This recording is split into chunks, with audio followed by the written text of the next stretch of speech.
കുഞ്ഞീഷ നിനക്കെന്താ ഭ്രാന്ത് പിടിച്ചോ? ഇവിടെ എല്ലാം തീരുമാനിച്ചുറപ്പിച്ചല്ലേ? ഇല്ല, മനഃപൂർവ്വം എല്ലാരും ചേർന്ന് എന്നെ ചതിക്കായിരുന്നു. ഓർമ്മ വെച്ച കാലം തൊട്ട് ഇന്ദുലേഖയെ ഇവിടെ കൊണ്ട് നടക്കുന്നവനാ ഞാൻ. അവളെ ഞാൻ മറ്റാർക്കും വിട്ടുകൊടുക്കില്ല അച്ഛാ. അങ്ങനെ അവിടെ കൊണ്ടു നടക്കാൻ നിനക്ക് ആരാണ് അനുവാദം തന്നത്? കുഞ്ഞേഷ, വാക്കുകൊടുത്ത തിരിശ്ശേരി മാധവൻ വൈദ്യര എതിർക്കാൻ നിന്നാണ്ടല്ലോ ശരിപ്പെടുത്തി കളയും ഞാൻ. ആരെ? നിന്നെ തന്നെ. അത് വേണ്ടി വരില്ല അച്ഛാ. ഉണ്ണി ഇന്ദുലേഖയെ കെട്ടുന്ന ദിവസം ഈ വീടിന്റെ ഉത്തരത്തിൽ കിടന്നാടുന്നത് ഞാനായിരിക്കില്ല, എന്റെ മൃതദേഹമായിരിക്കും. കുഞ്ഞീഷ, വാക്ക് പാലിക്കുന്ന തിരിശ്ശേരി മാധവൻ വൈദ്യർ എന്ന് പറയുന്ന ഇതേ അച്ഛന്റെ മോനാ ഞാൻ. അമ്മാവനെ കണ്ട് ഇന്ന് തന്നെ ഒരു തീരുമാനമെടുത്തില്ലെങ്കിൽ തെക്കേ കണ്ടത്തിൽ എനിക്കുള്ള കുഴി കുത്താൻ ഇപ്പൊ തന്നെ ആളെ വിളിച്ചോളൂ. എങ്ങനെ കല്യാണം കഴിക്കുമ്പോ അളിയൊരു നട്ടലുണ്ടായിരുന്നു, അതിപ്പോ എവിടെ പോയി? ഊരി പത്താഴത്തിൽ വെച്ച് പൂട്ടിയോ? നാഴികയ്ക്ക് 40 വട്ടം തിരിശ്ശേരി മാധവൻ വൈദ്യരെ എന്ന് പറയുന്ന ആളാണല്ലോ. നാളെ ഇല്ലേ അളിയന് ആ നിർഗുണന്റെ കാര്യം പറഞ്ഞിട്ട് ഇങ്ങോട്ട് വരാൻ? അവനും എന്റെ മോനല്ലേ ശിവശങ്കര. അളിയ, എനിക്ക് അവളൊരു മോളേ ഉള്ളൂ. അവൾക്ക് തൽക്കാലം ഒരു ഭർത്താവ് മതി. കുഞ്ഞീഷം വല്ല കടുങ്ങയും കാണിച്ച ജീവിതകാലം മുഴുവൻ നമ്മൾ ദുഃഖിക്കേണ്ടി വരും. ഒരു കാര്യം ഞാൻ പറഞ്ഞേക്കാം, ഒരു തെണ്ടി പട്ടിക്ക് കൊടുത്താലും എന്റെ മോളെ ഞാൻ കുഞ്ഞീഷന് കൊടുക്കില്ല. വൈദ്യരെ, വൈദ്യരെ എവിടെയൊക്കെ തിരക്കി? ആ കാവങ്ങലെ വേലാതിന് അണലി കടിച്ചു. വൈദ്യരെ എത്രയും പെട്ടെന്ന് ഒന്ന് വരണം.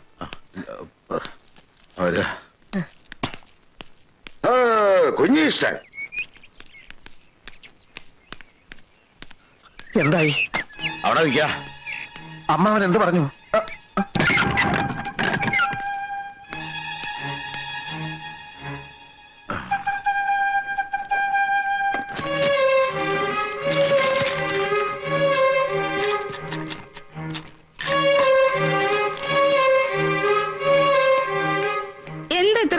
കാവങ്കല വേലാതിനെ അണലി കടിച്ചു.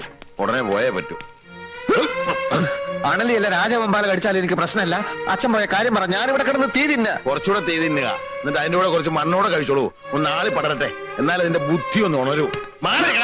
ഇല്ല, എനിക്ക് വിവരം അറിയണം. അറിയാനൊന്നും ഇല്ല. നാട്ടിൽ തെന്നിടക്കുന്ന പട്ടിക്ക് കൊടുത്താലും അവിടെ നിനക്ക് കെട്ടിച്ചു തരില്ലാന്ന്. പോരെ? ഇല്ല, ഇത് അച്ഛനും അമ്മാവനും ചേർന്ന് നടത്തിയ ഏതോ ഒരു ഗൂഢാലോചനയുടെ ഫലമാണ്. ഇന്ദുലേഖ ഞാനത് സമ്മതിക്കുന്ന പ്രശ്നമേ ഇല്ല. ചിലക്കരുത്, കൊന്നുകളെ ഞാൻ. നിനക്ക് വേണ്ടി വക്കാലത്ത് പറയാൻ പോയിട്ട് നാണം കെട്ടിട്ടാ ഞാൻ ഇറങ്ങിപ്പോകുന്നത്. എന്ത് കണ്ടിട്ടാടാ ഒരു അച്ഛൻ തന്റെ മകളെ നിന്നെ പോലെ ഒരുത്തനോട് പറഞ്ഞു വിടുന്നത്? പഠിപ്പും മതയും കണ്ടിട്ടോ? പണവും പ്രതാപം കണ്ടിട്ടോ? അതോ ചവന്തരിയും കണ്ടിട്ടോ? 8ാം ക്ലാസ് തോറ്റ ദിവസം പോലെ ഞാൻ നിനക്ക് പറഞ്ഞിരുന്ന അഷ്ടാംഗ ഹൃദയവും സഹസ്രയോഗവും പഠിച്ചോ? ഒരക്ഷരമെങ്കിലും. കാരപ്പൻ ഒരു കഷായം എഴുതാൻ അറിയോ നിനക്ക്? ഒരെണ്ണ കാച്ചി തളിക്കുമ്പോ ശരിയായിട്ട് അടുപ്പിൽ നിന്ന് ഊതാൻ അറിയോ നിനക്ക്? എന്താണ് നിന്റെ യോഗ്യത? പാടുവിട്ടിക്കഴുതേ. പിടിച്ചോളോ, വരിക.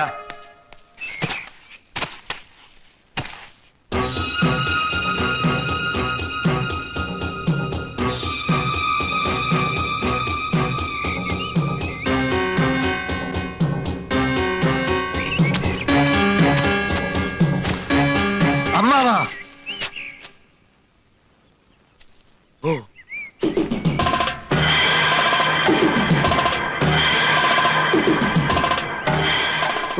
കുഞ്ഞീഷ, കൊല്ലും ഞാൻ. കൊന്നു കൊല വിളിക്കും. പിടിക്കടാ ഇവനെ. അനങ്ങിപ്പോവരുത്. അനങ്ങിയാൽ അമ്മാവനെയും കൊല്ലും, ഞാനും ചാവും. നീ ചത്തോ? അതിന് എന്നെ കൊല്ലുന്നെന്തിനാ? ഒരു തെണ്ടി പട്ടിക്ക് കൊടുത്താലും എനിക്ക് എന്റെ ഇന്ദുവിനെ തരില്ല എന്നല്ലേ? വേണ്ട, എനിക്ക് അവളെ വേണ്ട. എനിക്ക് അമ്മാവന്റെ ചോര മതി, ചൂടും ചോര. കുഞ്ഞീഷ, നീ ആ കത്തി താഴെ, അത് ശരീരത്തെ കൊണ്ട് മുറിയും. മുറിഞ്ഞ ചോര വരും. വരണം. ചോര മാത്രമല്ല, കുടലുമാലയും വരണം. അരുത് കുഞ്ഞീഷ, അബദ്ധങ്ങളൊന്നും കാണിക്കരുത്. നീ ഞാനും ഒരു ചോരയാ. ഞാൻ നിന്റെ അമ്മാവനാ, വെറും അമ്മാവനല്ല. രാപകലില്ലാതെ തോളത്ത് കയറ്റി അമ്പിളിമാമനെ കാണിച്ച് വാവോ വാവോ എന്ന് പറഞ്ഞ് താരാട്ട് പാടി അടുത്ത കാലത്ത് ഉറക്കിയത് ആരാടാ? മറ്റാരുമല്ല, ഈ അമ്മാവനാ. നിനക്കറിയാൻ മേലെങ്കിൽ നീ നിന്റെ അമ്മയോട് പോയി ചോദിക്കടാ. അങ്ങനെയുള്ള ഈ അമ്മാവനെ നിനക്ക് കൊല്ലാൻ പറ്റുമെങ്കിൽ നീ കൊല്ല്. ഇന്ന്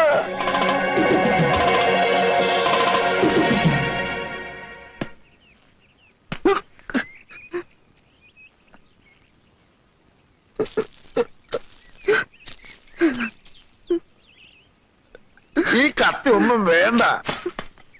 കരയല്ലേ കുഞ്ഞീഷ? വാ വാ, അമ്മാവൻ പറയട്ടെ.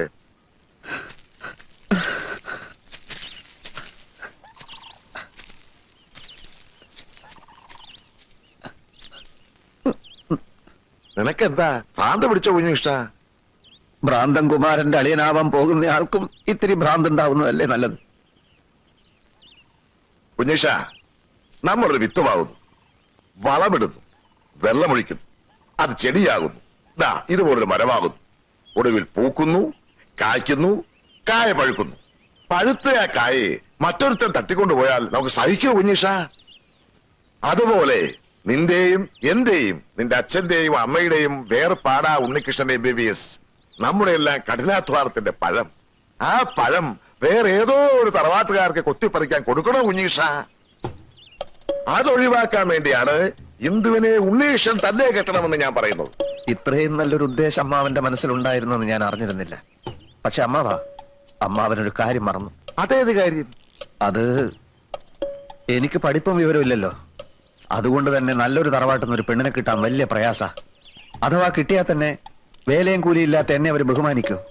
അവരുടെ പറമ്പ് കിളച്ചും അവരുടെ അടുക്കളയിൽ പണി ചെയ്തും ഇനിയുള്ള കാലം ഞാൻ ജീവിക്കേണ്ടി വരും. തെക്കേടത്ത് ശിവശങ്കരൻ നായരുടെ അനന്തരവൻ ഏതോ ഒരു തറവാടിന്റെ പിന്നാമ്പുറത്ത് വിടുവേല ചെയ്യുന്നു എന്ന് വന്നാൽ ആർക്കാ അതിന്റെ കേട്? അമ്മാവന് പിന്നെ നാട്ടിൽ തലയുയർത്തി നടക്കാൻ പറ്റുമോ? ആ ഒറ്റ കാരണം കൊണ്ടാണ് ഇന്ദുവിനെ ഞാൻ തന്നെ കെട്ടാമെന്ന് ഞാൻ തീരുമാനിച്ചത്. നീ പറയുന്ന ന്യായമൊക്കെ എനിക്ക് ഇഷ്ടപ്പെട്ടു. ഒരു കാര്യത്തിനെ എനിക്ക് അഭിപ്രായ വ്യത്യാസമുണ്ട്. ഇത്രയും കാലം അച്ഛന്റെ കൂടെ വൈദ്യം പഠിച്ചിട്ട് ഒരു രോഗിയെങ്കിലും നീ ചികിത്സിച്ചോ? ആ വകുപ്പില് ഒരു 5 റുപ്യെങ്കിലും നീ സമ്പാദിച്ചോ? ഇനി ഞാൻ തുറന്നു പറയാം, ഡെമ്പടി കയ്യിലുള്ളവന് മാത്രമേ എന്റെ മോളെ ഞാൻ കെട്ടിച്ചു കൊടുക്കൂ. മനസ്സിലായോ?